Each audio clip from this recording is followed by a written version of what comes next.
is a whole of government response from the United States government. We don't expect this kind of thing from the Department of Education, and that's why this is so unique.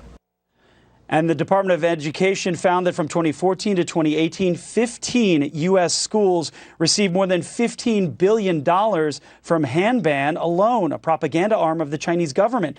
Last July, the Office of Science and Technology Policy created a hub for all departments as well as universities to try and track this kind of thing, as well as cut down on the fact that this money could open doors to get that research. Back to you. Edward, thank you very much. So what can we do about the amount of nefarious foreign influence over our higher education system? For that, I'd like to welcome Independent Women's Forum Senior Policy Analyst Inez Stepman. This is mind-boggling. The numbers thrown out there. So the Department of Education starts a probe, and all of a sudden they're coming out of the woodwork. Oh, we forgot $3.6 billion, and then $15 billion over a period of years. They want something in return for this money. Absolutely, especially when you're dealing with geopolitical opponents like China. So, for example, Confucius Institutes are commonplace in universities across the United States.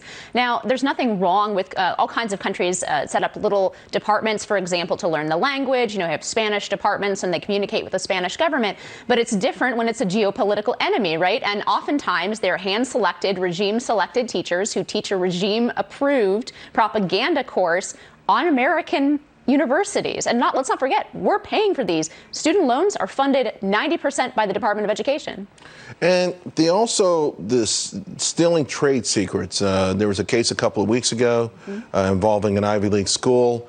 This is just worrisome. Why would these schools allow this? I mean, again, is there an ideological, sort of kinship there?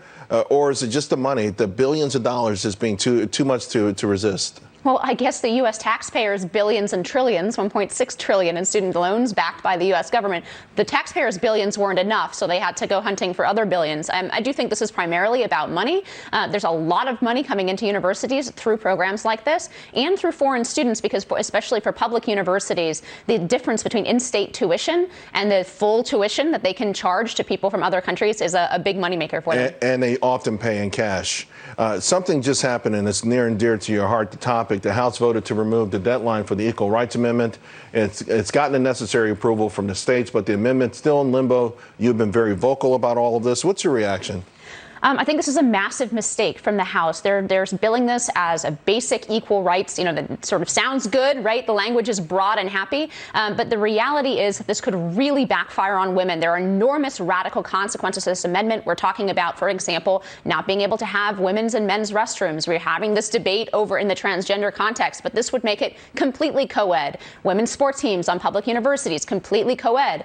We don't need to treat men and women exactly the same in every instance in order to be equal. I think that's actually radical and dangerous. But it looks like it could be on its way to becoming reality. Well, it goes to the Senate, okay.